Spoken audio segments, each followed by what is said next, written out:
to We Are the Batman. My name's Mike, and this is Matthew.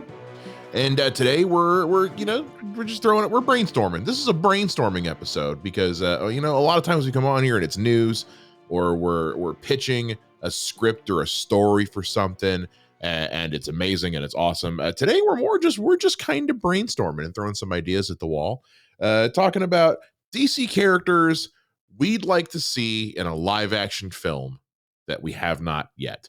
And the keyword there is film.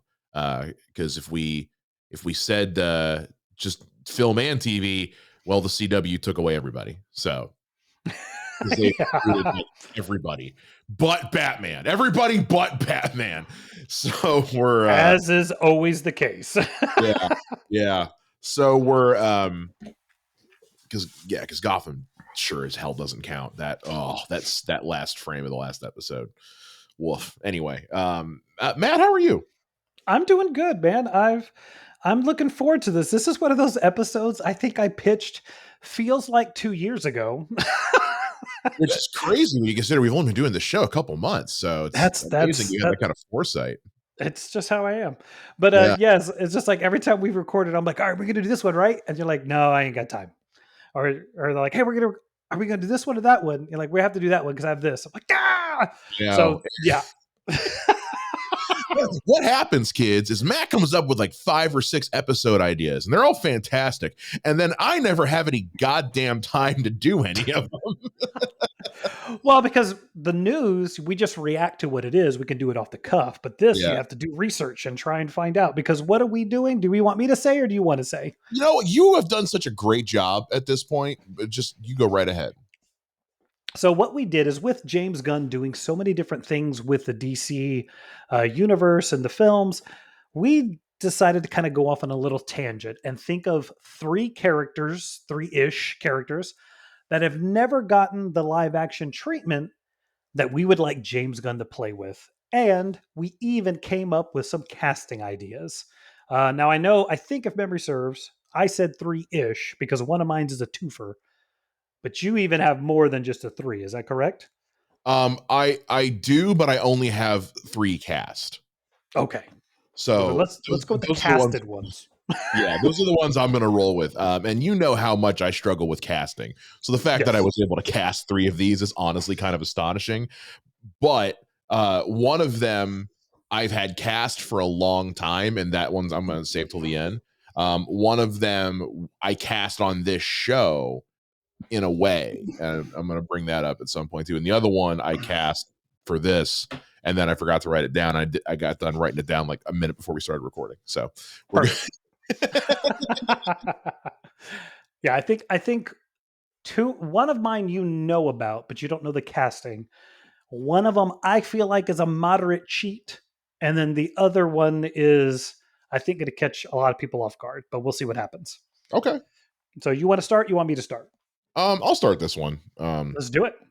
So the first one, and the reason I'm going to start with this one is because I'm pretty sure you have it on your list too. But one of the ones on my list is Nightwing. I did not. Get the hell out of here, ladies and gentlemen. This is a strange moment because Matt Hasso did not pick Nightwing. Okay, so I did something. I forgot to add this. I think I suggested it to you, and you said nay, but I went with this. None of the characters I've ever done have ever been done live action. Oh, so you included TV? I included TV. Never been, at least that I'm aware of, have never been done live action. Well, then wait, when has Nightwing been done live action on TV? Titans. Oh, see, I have no way of knowing that. I watched the first 3 episodes of the first season and crossed it off the list. I only know that because everybody who knows I like Nightwing was like, he's in the TV show. And I was like, I don't care. Oh, I gotcha. Gotcha. Okay. Well, either way, I didn't include TV in this, but I still think I kept pretty honorable. Anyway, I picked Nightwing.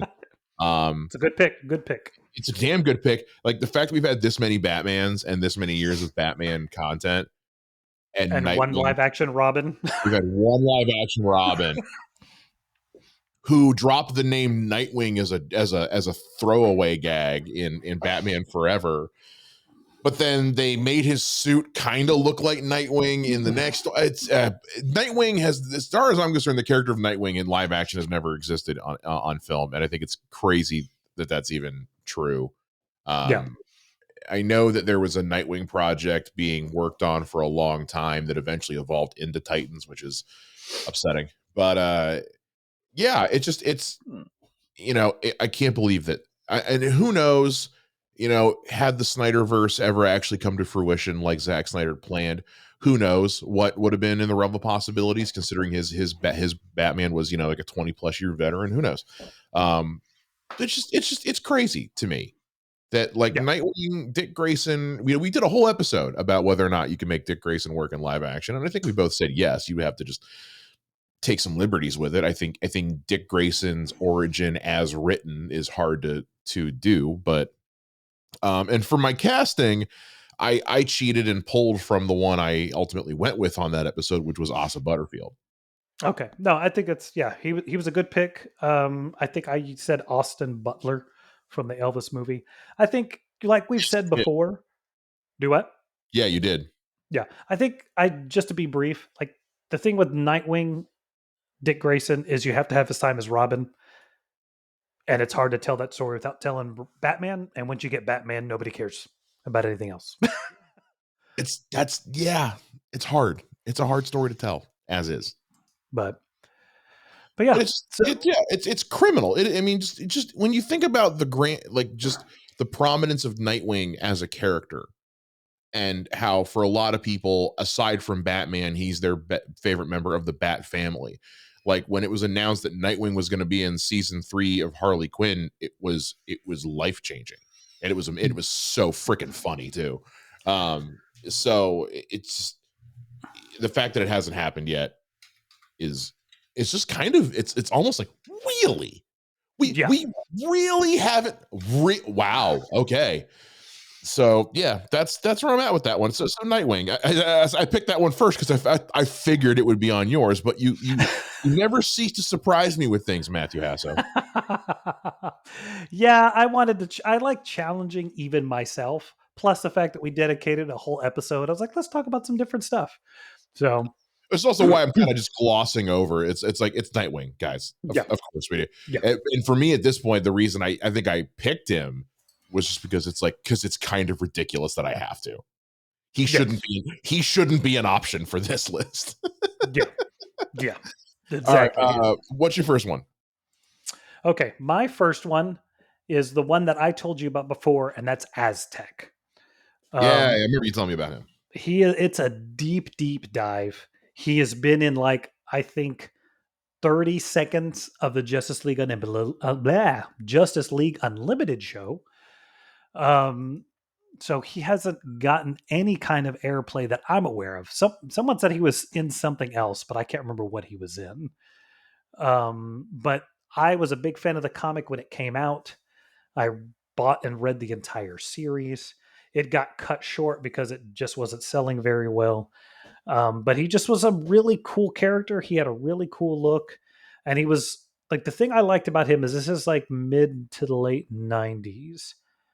And in a time where everybody was doing the dark and gritty nonsense, this character was nice. He was a hero for hero's sake. And one of my favorite scenes of all time that of him, and sometimes in Heroes and Generals, he stops these muggers from mugging this guy.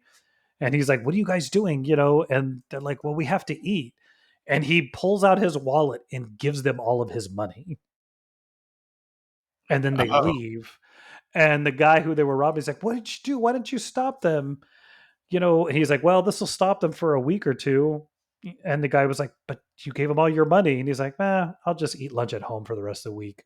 And it was just this weird, yeah, he's just trying to solve this issue without beating the crap out of somebody. And I just thought that was just a really cool moment for the character. Hell yeah, man. I know next to nothing about Aztec other than just from what you've told me. And just hearing that, the whole mugger thing, like for me, it's a cool story because it reminds me of things I like. My favorite, we talked about this on I think last week's episode with the or 2 weeks ago with the Justice League Unlimited episodes. I love when Flash does that with his rogues, Yeah. you know, and so I love when my heroes can give me some just let me feel some things rather other than excitement. Um, and that's what it sounds like that is. And so I appreciate that there's a character out there who's able to have that other than Flash. Well, and the tragedy of the character, I mean, aside the fact that he dies, is that he's just like it's Aztec, the ultimate man, and he is raised to be this ultimate superhero. And what you eventually find out is that Lex Luthor funded it.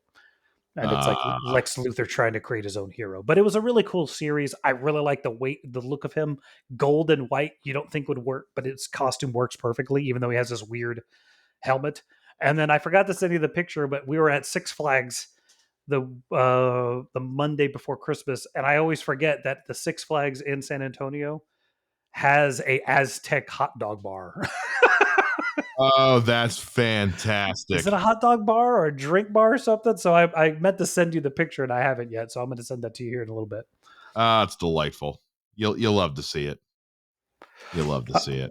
I don't remember him being in Brave and the Bold no. Justice League Unlimited. or just like Unlimited.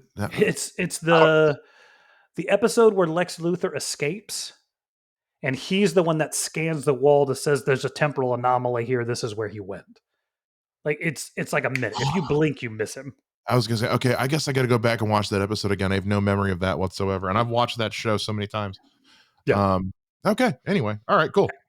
And then my cast for him is Ludi Lin. He played Liu Kang in that horrible Mortal Kombat movie. He's in the Kung Fu show. He just has a really calm demeanor, which I think would really work for Aztec. Oh yeah, that guy. Okay, I was looking him up while you were talking. Yeah.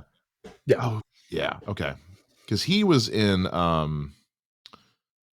he was the Black Ranger in the Power Rangers movie. Yes, I always forget that because I didn't watch that That's movie. it's you're supposed to forget that. It's fine. Yeah, and Power Rangers is after me, so Right. Well, here's the thing. It's crazy that you would use him because well, I'll get to that in a minute. So my next one is Zatanna. nice. Zatanna, I know she's in Smallville, and I remember it being well done. That was one of the things. I really liked Smallville for the longest time. I don't remember when I dropped off, but it was before all the other heroes and stuff started showing up. But I remember what the few I saw, I remember enjoying. But anyway, Zatanna, because we've had Constantine, live action on film with Keanu Reeves in a movie that is very underrated, and also we've had him played just expertly on a level I cannot overstate by Matt Ryan on television. Yes. There is no group of words in any human language that can convey just how perfect for that role Matt Ryan is. I mean, it's god tier. So, but like to me, it says like Zatanna is another one of those like it's a character that's really easy to do badly, I think, because surface level, okay, she's a hot magician who wears heels and fishnets. Like, yeah, like I get how it's easy to kind of ruin that and just kind of water it down. But her story, specifically her story as it is, like her relationship with John Constantine and just everything with her father and is prime for some good storytelling. Like, we had Moon Knight this year from Disney Plus, which I think I liked more than most people. But Yes. it was but it was of the darker, more mystical fare, which we don't get to see a whole lot of in Marvel right now. And I think Zatanna is one of those that if you gave it that kind of treatment, I'd love to see it on the big screen, obviously, but just to get live action Zatanna, I think would I think that's something that needs to happen, like a cool, spooky story about just magic. You can because you can obviously use like some of like the Harry Potter influence with that, and yes, the story, like the easy to write story, is the pretty girl overcoming misogyny and that kind of thing, but there's more to it than that I feel like you could really explore in a in a really good movie. bro. Or like, man, Supernatural ran for 15 seasons. Seriously, it was too long, guys. I think we could get 4 or 5 seasons of a Satana show Yeah. of her doing the similar kind of stuff with comic book characters. Come on. Especially, I'm dying to see how they would tackle the way she does her magic with speaking backwards. Yeah. You see, like I'm like, because like I can even tell when voice actors are struggling with that, and sometimes they cheat and just have them record it forwards and then flip the audio, and you can always tell. So I kind of want to see, that tackled in some way, shape, or form. And since I know that, since like the rumor mill currently is that, I mean, who knows anymore with the way things are going with Warner Brothers DC, but that they were going to do a sequel to Constantine with Keanu Reeves, and I'm like, there you go. That's prime real estate for Zatanna to show up. Yeah. Honestly, I'm not sure why, in some way, shape, or form, they didn't just make Rachel Weisz Zatanna. Now that I'm thinking about it off the top of my head, but that's probably just more wishful thinking than anything else. Do you want to hear my casting? I do, yes. So the reason so you chose an actor from Power Rangers in Ludi Lin. I also chose an actor from Power Rangers to be Zatanna. I went with Naomi Scott. Oh, nice. Okay, yeah. I think of the actors in that movie of who played the Power Rangers, I think she was the best of them. Okay. I don't love the Aladdin live action remake with Will Smith as the genie. I think she crushes it as Jasmine. I think she is so good in that movie as Jasmine. And so here's somebody who's cool with playing in fantasy, who's cool with playing in sci-fi, with walking that line of ridiculousness with maybe not walking the line. Power Rangers is pretty ridiculous, but kind of playing in that like suspension of disbelief. And look, Naomi Scott is gorgeous.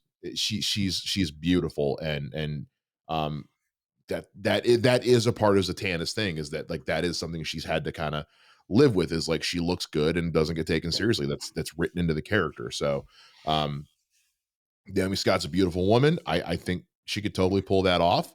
And also she wouldn't have to wear a wig. She's already got black hair. So I'm all about like fitting it to the detail, kids. No wigs, no hair dyes. Cast the raven haired actresses. Let them play their own movie. Like, yeah, anyway. But yeah, that's my pick. I like Naomi Scott. I think she's very talented. Look, Charlie's Angels notwithstanding, that wasn't her fault. The problem with Charlie's Angels was not the people in the movie. The problem was the movie they were in. So that's my pick for Zatanna. I have no complaints. She's a great actress. I thought she was very good in that. There's something else I've seen her in that I thought she's good. Stuff, but also, since you have kids, you've probably seen her in a bunch of kids stuff too. Yeah. So no, yeah. I have no complaints. That's awesome, and it's a cool character. Like I said, dude, you do Supernatural. That's what I said. Like, this is to me where there's so many of these characters that you could go out of the genre of superheroes and play with some of these characters. I know you didn't particularly like it, but something like She-Hulk, where do a lawyer sitcom, then she has superpowers. Yeah. Just anything like that, where you could been so much better than it was. Anyway, it's another show. That's another show. Yeah, I can't really. I could go back and forth, but anyway, yeah. But no, I think that's where some of this kind of stuff, if we get into this magic and you get into some of these things, and one of mine that I'm going to bring up here in a little while, it kind of plays with that. But all right, what do you got? What you got next? Oh well, no, that was my second one. Oh, was that my second? Okay, my second one. Okay, I'm gonna say my other. This is my moderate cheat. Okay, and he's a moderate cheat because he's a Wildstorm character, but he keeps getting brought in and out of the DC universe, and that's Grifter. Yeah, I know next to nothing about Grifter, but he always is popping up in Batman stuff, and I don't get it. Yes, so he is a Wildstorm character. He was part of the Wildcats, and it's because that Wildstorm has been rebooted so many times. There's no telling what it is, but he's basically like your standard mercenary military guy. He has some telekinetic abilities that he never uses, but he's just your standard trench coat wearing, dual gun wielding kind of smart alecky dude. And he has this red mask that most people don't even try and put on characters because it looks really weird. But he's just one of these guys who I've always liked. He was trained in the original one. He was trained by the Coda, who were kind of like the Wildstorm equivalent of Amazons. So he's a really good fighter. He can do all these things, but he was just a cool character. And they brought him in when they did New 52, the New 52 reboot. There was a lot of the Wildstorm characters they brought in initially. And then as they started kind of trimming some of that stuff down, the first thing they did was get rid of pretty much everybody besides the authority characters, Apollo and Midnighter. They pretty much just trimmed them all out because Grifter had his own series for a while that they eventually canceled. And then lately, he has appeared in Batman because he is the head of security for Wayne Tech that Lucius Fox has hired. Interesting. So every so often the stories are him. So like he's gone against Batman because Batman will show up at a thing that he's supposed to be protecting and they'll fight. And he hates Batman so much. Interesting. But he's just this cocky kind of guy who he's the guy who is going to walk into Bruce Wayne's office with dirty boots and sit on his couch and put his feet on the coffee table while either drinking or smoking. So who I cast was Glenn Powell from Top Gun Maverick. Oh, I know Glenn Powell. He plays Hangman. Like, yeah. The moment I thought of Grifter, I thought of that dude. Like, he's just got that persona in that movie in particular that just like, yeah, this is who Grifter would be. This weird, like, guy from Texas who doesn't give a crap about anything. And I just think it would work perfectly. I think I remember hearing he was cast as like they're trying to do another Hitman movie because they haven't given up yet, and I think I heard he was cast as Hitman. Interesting. Okay, why not?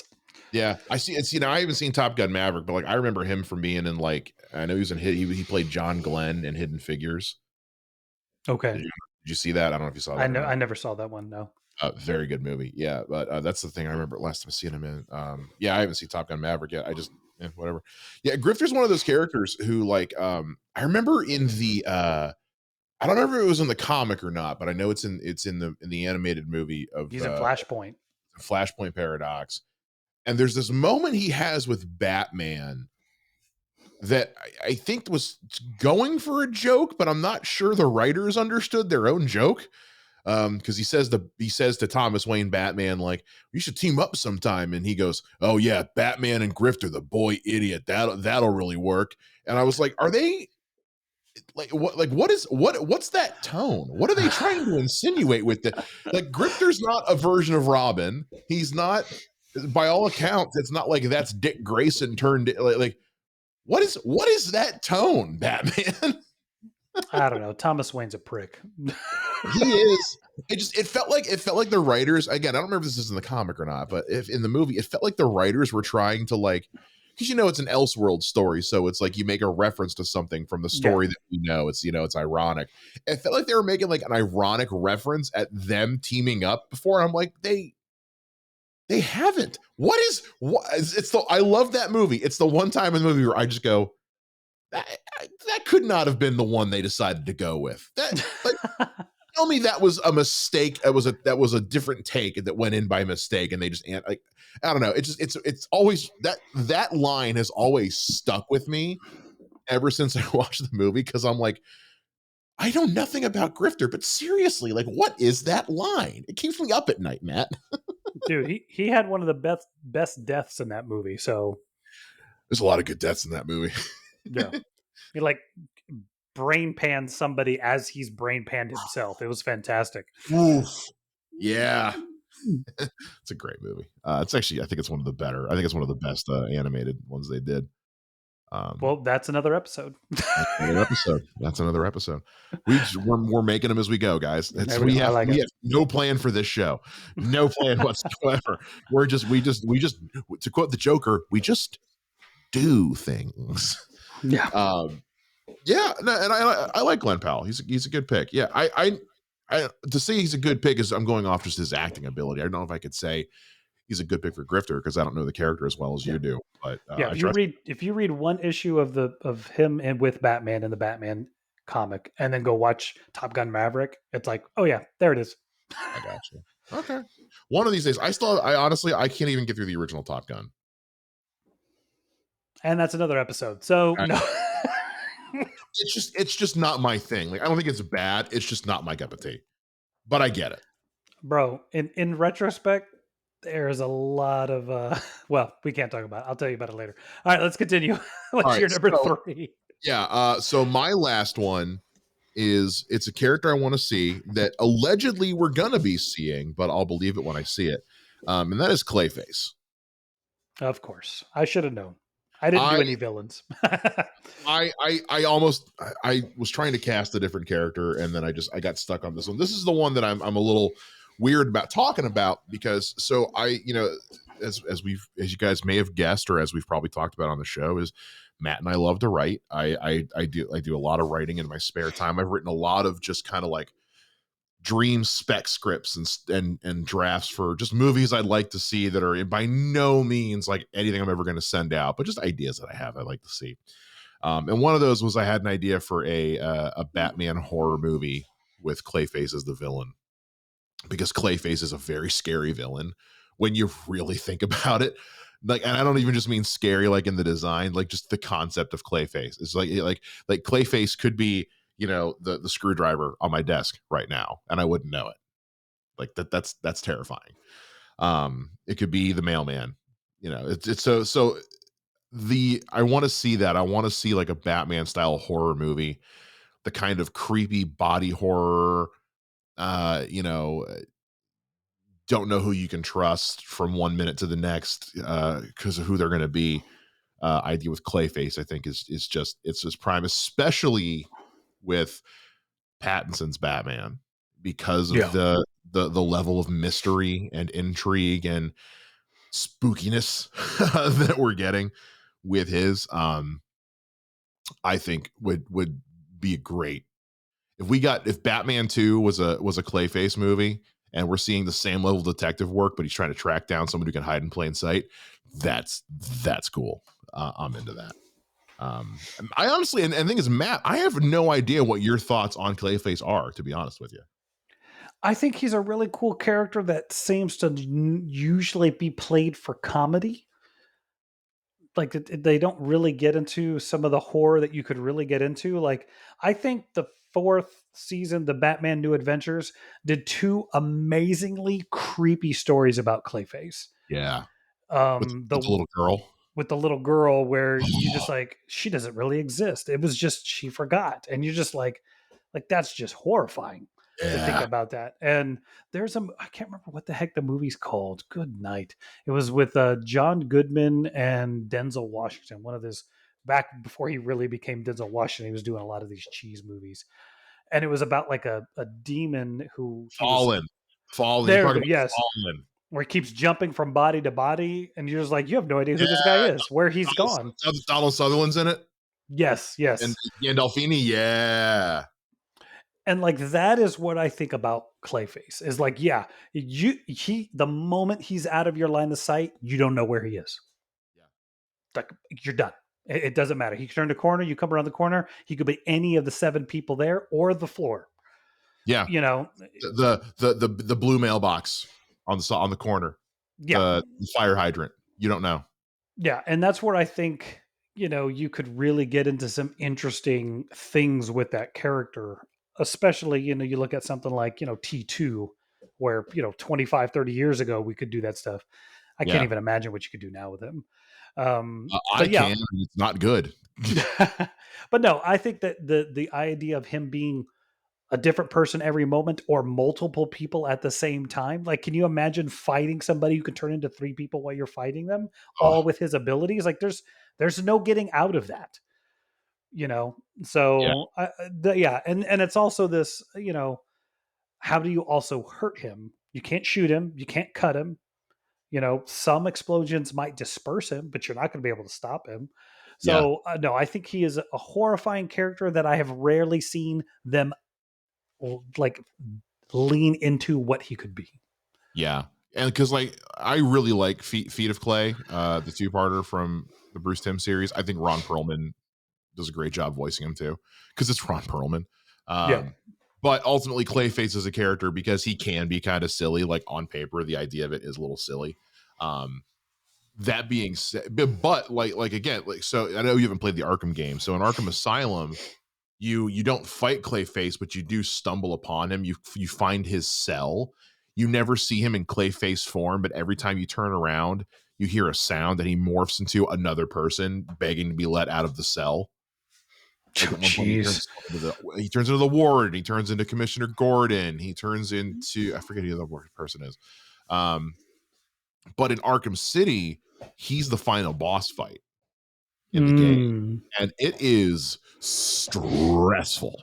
It is a restful boss fight. Because to your point, like occasionally he hits an explosion. What does it do? It disperses him, but that just means there's a lot more Clayface to fight now. Like at one point he's just creating armies of fighters out of his clay that you have to fight off on your like it's very stressful the things that Clayface can do, and it makes him very very scary. So Yeah. when I was writing my script for this idea that I have, the question ultimately is, well, who the hell do you get to play Clayface? Because I think that's a very difficult question to answer. Like, who do you get that can deliver that intensity? Who can pull off that kind of because Clayface is a tragic story, Yeah. ultimately, particularly if you go with the Matt Hagen version. Which I think is the one that they used in the animated series, if I recall Yes. correct, was Matt Hagen. Him and Basil Carlo are the two most common ones. Um, but yeah, so the question is like, who do you get to what actor do you cast to play an actor? Yeah. It's a hard question to answer. And not just default to Jim Carrey. Yeah, yeah. So it was something I stressed over for like for like months. I could never come up with a name that really benefited. So then I started thinking about, well, okay, what is Clayface's origin story like if I were to do a take on it? And ultimately it's, he's an actor who starts feeling his career struggling, and like a lot of actors, the assumption is like, oh, maybe it's because it's age. How do I combat the Hollywood where everyone has to look perfect and be perfect, and trying to come out, find a way out of that, but in such a way that it drives you to make bad decisions. And I mean look, ultimately, who goes through that more than women in Hollywood was my conclusion. So my thought was, I'm going to cast a female Clayface, of Oh. which there is precedent. There has been a female Clayface in the comics briefly, but there is precedent. But I think you can kind of play with it a little bit. And so the was okay, well, what actress do I know who is that good at transforming into somebody to the point where they're unrecognizable? And at this point, if you haven't already figured it out, it's Charlize Theron. Okay, I'm in. Yeah, it's exactly exactly. That's every time I've dropped that name, it's when everybody goes, "Oh, I see what you're going for." Yeah, like because there's this if you look up the who was the female Clayface, it was Sandra something. I can never remember what her last name was. Sandra Fuller. As I finally scrolled to it, if you there's a really cool a comic panel of her, almost like she's molded herself into like this large winged angel of death figure, and I'm like, that would look so cool live action. Like Batman's fighting this she's transforming constantly, and at one point she just transforms into this giant fucking clay demon, and like that would be terrifying. And you know what? I'm into it. Mm-hmm. And so yeah, like you can tell this story of like this actress who was she was the thing. She was the queen of Hollywood, but then she started getting older, you know, started having a harder time in her career, tried all the crazy, beauty regimen and plastic surgery and things like that we always hear Hollywood mags and all that talking about actresses and actors too going through in Hollywood, and just do that on a Batman villain level, and you get some really cool storytelling with that. I think I'm in. I like Yeah, that. I like that a lot. it's never a bad idea. Plus, it's Charlize Theron. I mean, come on, Yeah, the woman yeah, is she's yeah. she is a tour de force actress. I don't know what else I could really say. So yeah, please don't steal my idea, guys. Unless you're James Gunn, unless you're James Gunn and you want to hire me, then Yeah, let's do it. call us up, James. Jimmy, give me a call. I got some Jimbo. ideas. All right, Matt. What's your last one? My last one is Mr. Miracle. Oh yeah. Okay. I didn't see you going that route. Okay. Mr. Miracle. And the reason it's Mr. Miracle is because the recent 12 issue miniseries that came out probably like 4 years ago now Yeah. is fantastic.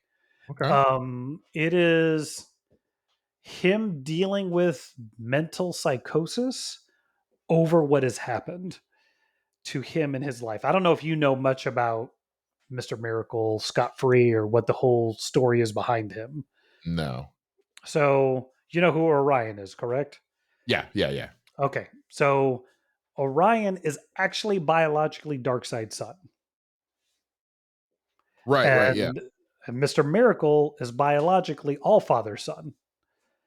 And in order to sign their peace treaty, they switch children, which is why Oh, Orion is from New Genesis, because he was okay. raised by them, and Scott Free is raised on Apocalypse. The difference is Allfather actually raises Orion.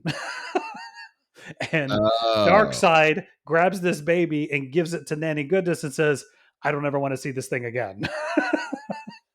Take this. Take this away, please. Yeah. And then she quote unquote raises him in the bowels and pits of hell that is Apocalypse, which is how he learns how to escape so well, is because he's constantly trying to escape and go back home.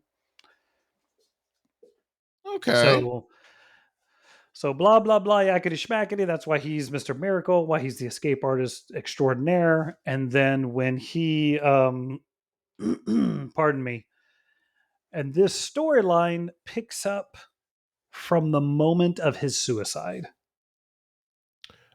Oh. And it is, I dare say, unclear whether he survives the attempt and the story is the repercussions of what he's done to himself, or if this is his last moments and what he's imagining, or if it's a completely different alternate timeline that he created when he did the act.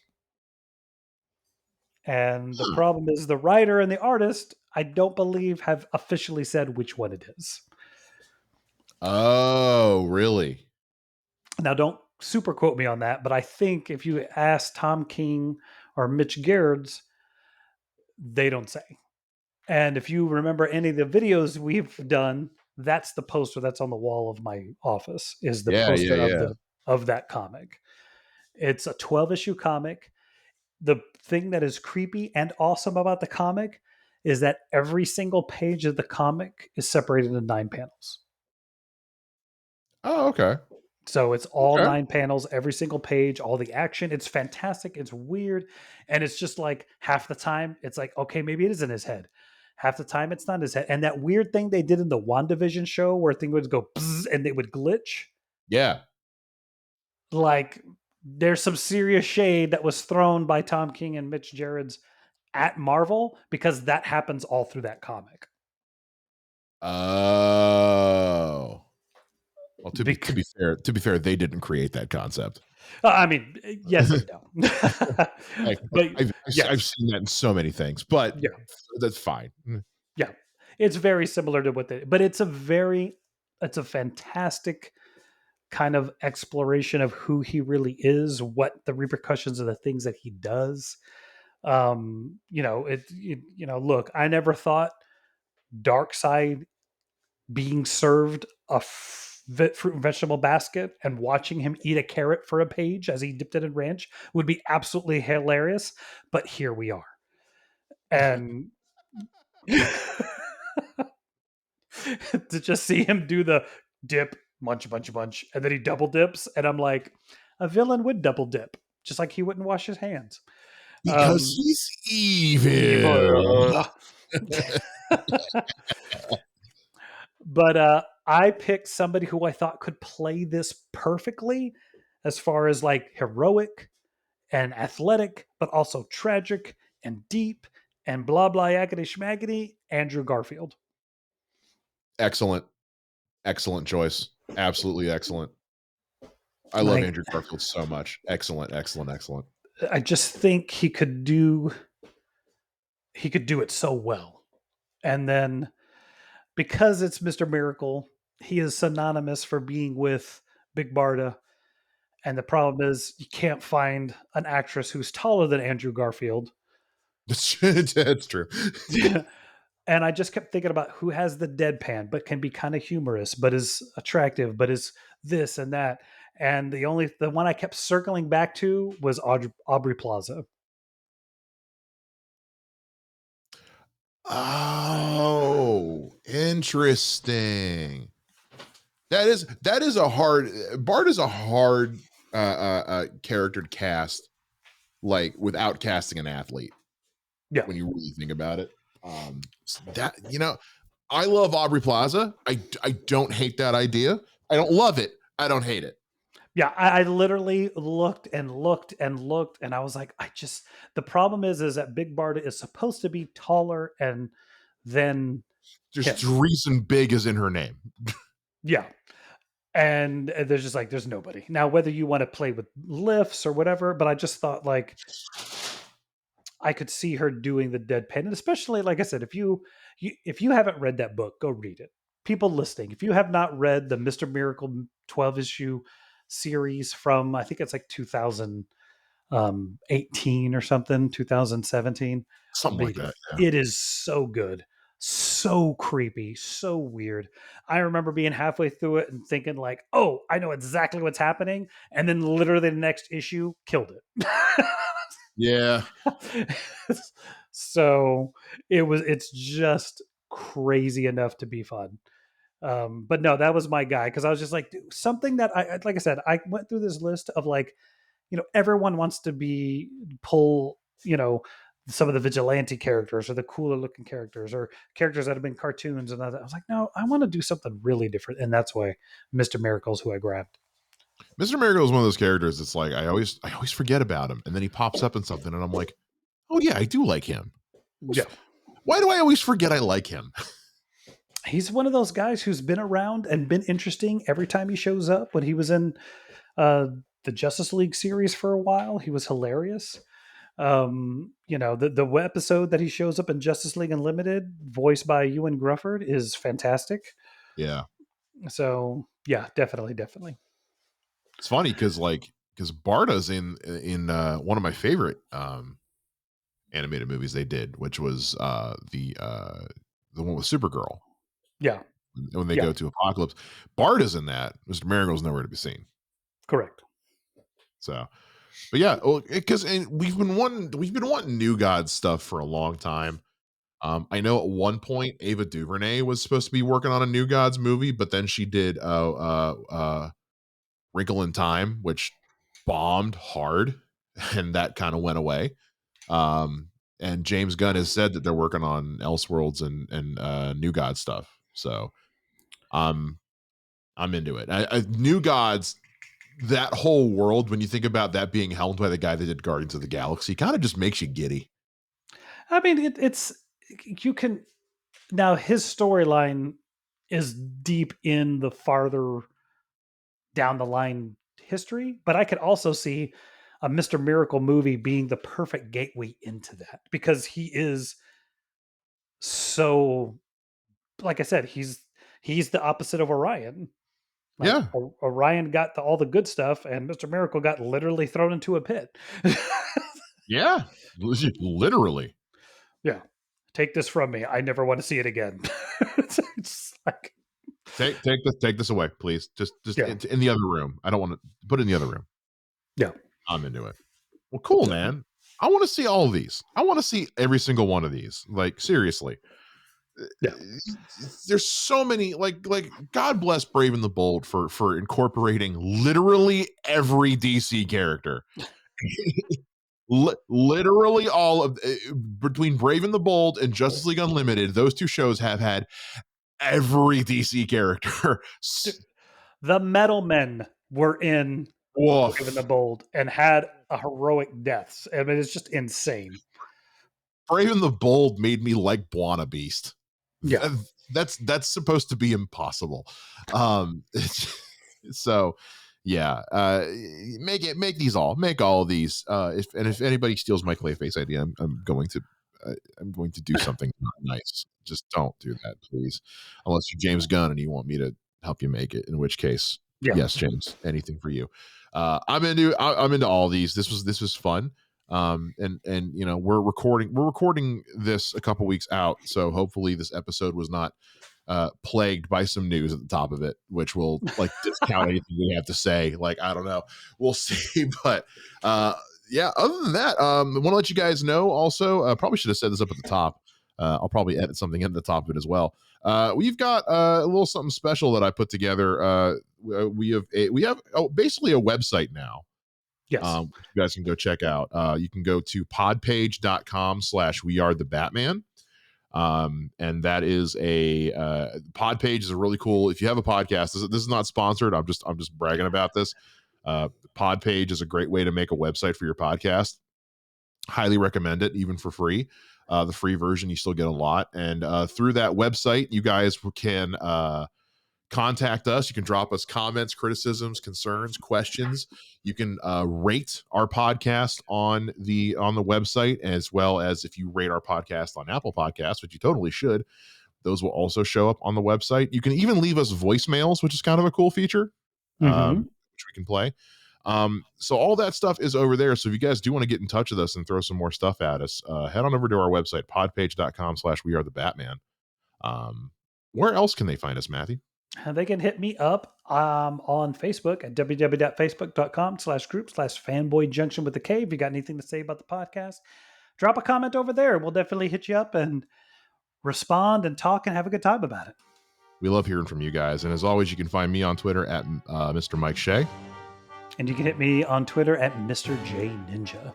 We'll see you guys again next time here on We Are the Batman. Same bat time, same bat podcast channel. Take care, everybody.